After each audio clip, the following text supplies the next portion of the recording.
आपके साथ प्रगति ठाकुर और आप मेरे साथ देख रहे हैं छत्तीसगढ़ और मध्य प्रदेश का सबसे विश्वसनीय चैनल इंडिया टाउन न्यूज। समय है इस वक्त नई ताजा खबरों के बुलेटिन का। आप सभी का स्वागत करते हुए डालते हैं एक नजर उन खबरों पर जो बनी है सुर्खियां।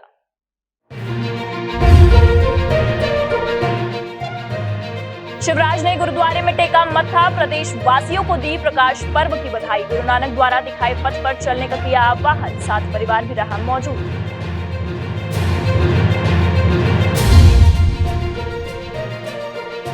परंपरागत खेती को छोड़ किसानों ने अपनाई उद्यानिकी फसल। 6 एकड़ में लगाए 2500 अमरूद के पौधे। सरकारी योजनाओं का मिला लाभ, प्रति एकड़ 2.5 लाख के मुनाफे की उम्मीद।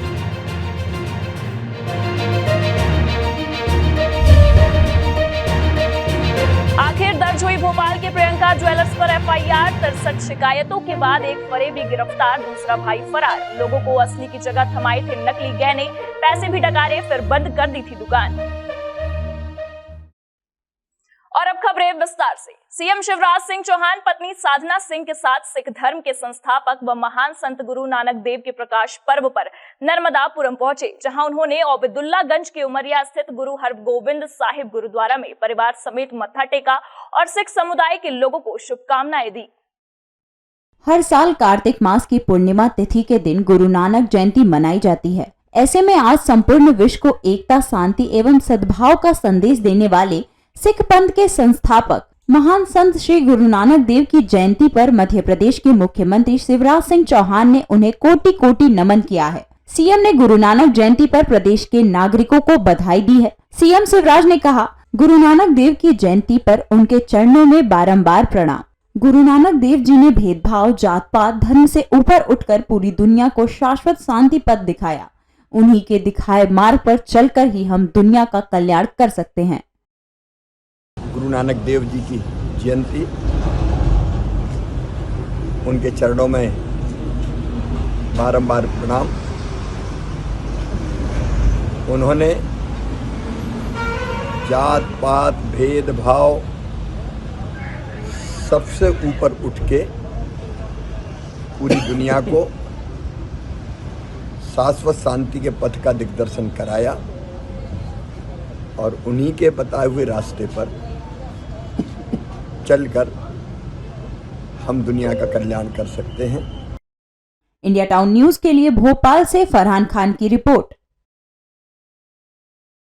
बुरहानपुर जिले के आदिवासी बाहुल्य धूलकोट क्षेत्र में रोजगार का ऐसा अभाव कि आजादी के बाद आज भी ग्रामीण मजदूर परिवार अन्य प्रदेशों में पलायन कर रहे हैं, क्योंकि जिला प्रशासन हो या फिर प्रदेश की सरकार जिले में लोगों को रोजगार देने के लिए कोई कारगर योजना नहीं बना पाई। सुदूर आदिवासी वन अंचलों में आज भी ग्रामीण परिवारों को रोजी रोटी की तलाश में प्रदेश सहित महाराष्ट्र, आंध्र प्रदेश, हैदराबाद, गुजरात सहित अन्य राज्यों में मजदूरी के लिए जाना पड़ रहा है। भले शासन द्वारा कागजों पर रोजगार के लिए लाखों दावे किए जा रहे हों, लेकिन जमीनी हकीकत शासन प्रशासन के इन दावों को खोखला साबित करती है। वाहनों में जाने वाले इन मजदूर परिवारों के वीडियो, फोटो सारी कहानियां बयां कर रहे हैं। बुरहानपुर जिले के आदिवासी बाहुल्य धूलकोट क्षेत्र से रोजाना कई ग्रामीण परिवार अपना गृहस्थी का सामान एवं छोटे छोटे बच्चों को लेकर रोजगार की तलाश में पलायन कर रहे हैं। पलायन करने वाले मजदूर परिवारों ने बताया कि ग्राम पंचायतों में रोजगार नहीं मिलता है, फसलों का उत्पादन भी कम ही होता है। ऐसे में परिवार का भरण पोषण मुश्किल होता है, इसलिए हम लोगों को मजदूरी के लिए बाहर जाना पड़ता है। हमारा गाँव में काम नहीं है, काम नहीं है हमारा गाँव में, काम बाहर बाहर जाना पड़ता है हमको। इस दुनिया में हमको काम नहीं मिलता, यहाँ पे हमारा उजना है ही नहीं, तो हम बाहर जाने तो हम काम करते। गरीब मानस से हम हैदराबाद जाए, आंध्रा जाए, कहाँ भी जाए हम जहाँ जाए हमको का काम नहीं मिले। तो आप वहाँ पर कैसे रहते हो? वहाँ कहीं परेशानी जे झुपड़ी बनाई रोजे बोरसा दी ऐसा खोपड़ी बनाचे हम खोपड़ी बनाई जरा रोण सेलान ठंडी बाल ने बचे ऐसा ठंडी में मरे तो भी हम काम करजे काई करजे पेट के लिए करना पड़े। हमरा गाँव में धूलकोटपुरी में काम नहीं है, काम नहीं है हमारा धूलकोटपुरी में। काम पर जाना पड़े, परेशान से करने हमारा घर पाक तो नहीं, काम नहीं पाइके भी नहीं तो जाना पड़े। नहीं तो फिर बाहर जाएंगे, क्या करेंगे? इधर काम ही नहीं मिल रहा हमारे को। कई साधन है, बर्तन भांडे लेके जा रहे, इधर तो कुछ भी नहीं मिल रहा खाने के लिए, पीने के लिए। इस साल में तो बारिश भी नहीं हुआ, क्या ये करेगा। कर्जा ही नहीं दे पाएंगे ये अपने दुकान वाले को। बता दें कि सरकारें पलायन को रोकने जिले में ही रोजगार मुहैया कराने के दावे तो हर बार करती हैं, लेकिन इन दावों का चुनाव निकलने के बाद क्षेत्र से कोई सरोकार नहीं दिखाई पड़ता। इंडिया टाउन न्यूज के लिए बुरहानपुर से सोनू सुहाले की रिपोर्ट।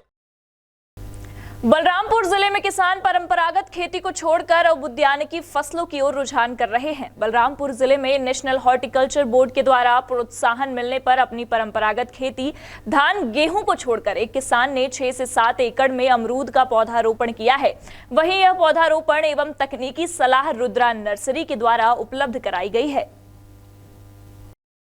किसान ने अपनी परंपरागत खेती गेहूं और धान की खेती को छोड़कर अमरूद की खेती करना पसंद किया, जो साल से 1.5 साल बाद फसल देना स्टार्ट कर देती है। अमरूद की पेड़ से लगभग हर वर्ष किसान को 2 से 2.5 लाख के इनकम प्रति एकड़ होने की उम्मीद है। वहीं अपनी फसल को बेचने के लिए किसान ने प्राइवेट कंपनी से करार किया है, जिससे किसान को कहीं जाने की जरूरत नहीं पड़ेगी। विद्या गुप्ता ने 6 एकड़ में अमरूद लगाए हैं। अमरूद में पहले 1-2 ठो घर में लगवाया था, ये इनके यहाँ से ले जाके, तो 4 महीना में फल दिया, तो मेरे को लगा कि अच्छा काम है। तो फिर नेशनल हॉर्टिकल्चर विभाग से संपर्क करके इस योजना को पास करवाया, जिसमें 9 लाख स्वीकृति बैंक वाला दिया है और 5 लाख अपने पास से लगाए हैं, जिसमें से 6 लाख रुपया सब्सिडी मिलने का वो आया है स्वीकृति। नेशनल हेडक्वार्टर बोर्ड योजना के अंतर्गत किसान को फेसिंग ड्रिप और बोर की सुविधा का अनुदान मिला है। 50% अनुदान के साथ किसान ने 2500 पौधे लगाए हैं।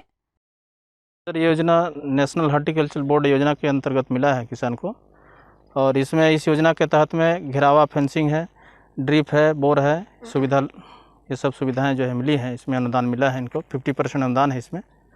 और जो विशेष पिछड़ी क्षेत्र के तहत जो है योजना का लाभ मिला है इस क्षेत्र में। निश्चित तौर पर बहुत सारी उद्यानिकी के क्षेत्र में केंद्रीय योजनाएं संचालित है। उसी में एक राष्ट्रीय बागवानी बोर्ड भी उद्यानिकी के क्षेत्र में एक अच्छा काम करते हैं, जो उद्यानिकी विभाग से सलाह भी लेते हैं और सहयोग भी लेते हैं। उसी में हमारे जिले में विद्यासागर गुप्ता जी हैं, जो अमरूद की खेती कर रहे हैं और 6 एकड़ में कर रहे हैं, और राष्ट्रीय बागवानी बोर्ड से एक डीपीआर बना करके उसके प्रॉपर एक प्रोजेक्ट बेस पे काम कर रहे हैं।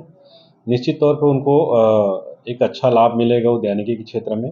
अभी वो उन्होंने शुरुआत किया है 6 एकड़ अमरूद से, उसमें प्रॉपर उन्होंने फेंसिंग का काम किया है, ड्रिप का काम किया है, और बहुत सारी जो मैंडेटरी चीज़ें होती हैं उस पर भी वो लोग काम कर रहे हैं। और इस पर उद्यानिकी विभाग का भी बीच बीच में सहयोग लेते हैं, और बोर्ड की जो योजनाएं हैं उसका लाभ लेकर के भी वो अपनी उद्यानिकी क्षेत्र की ओर आगे बढ़ रहे हैं। इंडिया टाउन न्यूज के लिए बलरामपुर से सुनील कुमार ठाकुर की रिपोर्ट। अब वक्त हो चला है एक ब्रेक का। ब्रेक के बाद देखेंगे देश प्रदेश से जुड़ी कुछ और भी खबरें।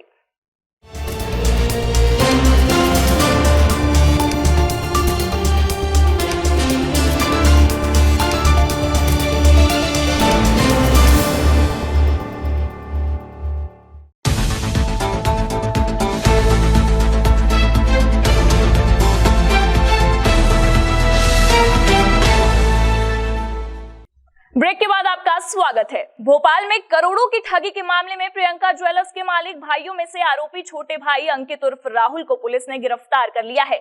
वहीं प्रतीक रस्तोगी फरार है। पुलिस ने गुरुवार देर रात दोनों के खिलाफ एफआईआर दर्ज की थी। आरोपियों के खिलाफ धोखाधड़ी की 63 शिकायतें की गई थी। दरअसल प्रियंका ज्वेलर्स के खिलाफ 15 से अधिक शिकायतें थाने में दर्ज हुई हैं। मामला थाना कोतवाली क्षेत्र का है, जहां शिकायतकर्ताओं ने दुकान संचालक अंकित रस्तोगी और राहुल के पास जेवर गिरवी रखे थे। कुछ ने गहने बनवाने के लिए रुपए जमा कराए थे। कुछ ऐसे ग्राहकों ने भी शिकायत की है जिन्होंने स्कीम के लालच में आकर रुपए जमा करा दिए। इधर और भी फरियादी लगातार कोतवाली थाने आकर शिकायत दर्ज करवा रहे हैं। पीड़ितों का कहना है कि अंकित ने असली सोने के गहने के बदले नकली गहने दे दिए, जबकि असली सोने की कीमत के रुपए लिए। वहीं पुलिस का कहना है कि अंकित उर्फ राहुल को गिरफ्तार कर लिया है, जबकि अन्य फरार लोगों की तलाश जारी है। अभी भी जो भी शिकायतें आ रही हैं, उनकी भी जांच की जा रही है। जांच में यदि सही पाया जाता है तो उस पर भी कार्यवाही की जाएगी। आरोपियों की संपत्ति की भी जांच की जा रही है। सर मेरा ये है कि मैंने इनको है ना 6 तोला के कड़े गिरवी रखे थे और जब मैं लेने गई इन्होंने मुझसे पैसे ले लिए 2,25,000 रुपये। उन्होंने बोला कि मैं आपको 10 दिन में आपका सामान निकलवा कर देता हूँ घर पे, और ये मुझे 8 महीने से टाल रहे थे। और मेरा जो सामान मैंने इनको बनने को दिया था तो वो भी सर उन्होंने मुझे नहीं दिया, उसके बदले इन्होंने सारा मुझको नकली ला कर दिया है। 3 लाख रुपये नगद उसके लिए थे सामान बनवाने के, और जो मैंने गिरवी रखा था 2,25,000 रुपये उसके लिए थे इन्होंने, और टोटल सामान उन्होंने मुझे पूरा नकली दिया है। 3-4 दिन से लगातार आवेदन आ रहे थे, तो इसमें हमने टीम गठित की है थाने स्तर पे, जिसमें उनके द्वारा जांच की गई है। अभी तक 63 ऑन रिकॉर्ड आ चुके हैं, 63 आवेदन, जिस पे से प्राथमिकी दर्ज की गई है। और जो उसमें मेन आरोपी है राहुल रस्तोगी, उसको हमने गिरफ्तार भी कर लिया है और उससे पूछताछ कर रहे हैं। एक उसका भाई भी अभी फरार है, उसके लिए भी घेराबंदी करके शीघ्र गिरफ्तार किया जाएगा। और भी आवेदन आ रहे हैं, तो अगर जो उस पर जांच में अगर जो पाया जाएगा तो उसमें भी वैधानिक कार्रवाई की जाएगी। इंडिया टाउन न्यूज के लिए भोपाल से फरहान खान की रिपोर्ट। सागर जिले के शाहपुर में सर्व समाज के लोगों ने ज्ञापन सौंपा है, जिसमें जैन मुनि के द्वारा मुक्तिधाम में शौच किए जाने के बाद खूब सिंह के विरोध करने और फिर पुलिस द्वारा उसे गिरफ्तार किए जाने के विरोध में सभी समाज के लोगों ने एकजुटता दिखाते हुए कार्रवाई का विरोध किया है। सागर जिले के शाहपुर में मांगों को लेकर सर्व समाज के लोगों ने ज्ञापन सौंपा है। प्राप्त जानकारी के अनुसार जैन मुनि के द्वारा मुक्तिधाम में शौच किए जाने को लेकर शाहपुर निवासी खूब सिंह पटेल के द्वारा मुक्तिधाम में शौच करने के लिए मना किया गया, जिसके बाद जैन धर्म के लोग लामबंद हो गए और धरना प्रदर्शन किया, जिसके बाद पुलिस द्वारा कार्रवाई करते हुए खूब सिंह के खिलाफ मामला दर्ज कर गिरफ्तार कर लिया गया था। रात्रि में खूब सिंह के घर पर अज्ञात लोगों के द्वारा आग लगने की घटना सामने आई, जिसके बाद सर्वधर्म के लोगों के द्वारा इस घटना का विरोध किया जा रहा है। साथ ही खूब सिंह पटेल की गिरफ्तारी का भी विरोध किया जा रहा है। ज्ञापन के माध्यम से सर्व समाज के लोगों के द्वारा इस घटना का विरोध किया गया एवं खूब सिंह के खिलाफ मामला वापस लेने की भी बात की गई। धरना में हजारों की संख्या में लोग पहुंचे, जहां पर लोगों के द्वारा नारेबाजी भी की गई। इसके बाद एसडीएम ने फोन के द्वारा बात की और मामले में उचित जांच का आश्वासन दिया, जिसके बाद लोगों के द्वारा ज्ञापन देकर धरना समाप्त किया गया। इस दौरान भारी संख्या में पुलिस बल तैनात रहा। इंडिया टाउन न्यूज के लिए सागर से सतीश सेन की रिपोर्ट। जिला एमसीबी के सभी गुरुद्वारों में दिन भर सिख धर्म के संस्थापक गुरु नानक देव का 554वां प्रकाश पर्व बड़ी धूमधाम के साथ मनाया गया, जिसमें मुख्य रूप से चिरमिरी गोदरी पारा गुरुद्वारे में सिख समाज के द्वारा प्रभात फेरी, कीर्तन और लंगर कार्यक्रम दिन भर चलते रहे। आपको बता दें कि भारत की महान संत परंपरा के अद्वितीय वाहक सिख धर्म के संस्थापक गुरु नानक देव जी के 554वें प्रकाश पर्व पर गुरुद्वारों में रौनक देखने को मिली। गुरुद्वारा में आए श्रद्धालुओं के अनुसार प्रेम, करुणा व सद्भावना का जो सार्वभौमिक संदेश उन्होंने दिया है, वह युग युगांतर तक समग्र संसार में मानवता के कल्याण का पथ प्रशस्त करते रहेंगे। गुरु नानक देव जी ऐसे थे जो कि ऊंच नीच भेदभाव किसी प्रकार का नहीं मनाते थे, सबको अपने साथ लेकर चलते थे, चाहे किसी भी धर्म का हो, चाहे वो मुसलमान हो, हिंदू हो या अपना पंजाबी सिख समाज है, सबको लेकर साथ चलते थे। उन्होंने हमेशा ही अपने भारत देश या अपने समझ लो सारे विश्व को एक साथ एकजुटता रहने का हमको शक्ति, समर्थन, बल दिया है और हम इसी शक्ति और समर्थन बल लेकर गुरु नानक जयंती पर्व को मनाते हैं। ये थी अब तक की खबरें। छत्तीसगढ़ की सभी खबरों और पल पल के अपडेट से जुड़े रहने के लिए आप हमारे चैनल को सब्सक्राइब करें, साथ ही लाइक, कमेंट और शेयर करना न भूलें। फिलहाल मुझे दीजिए इजाजत। नमस्कार।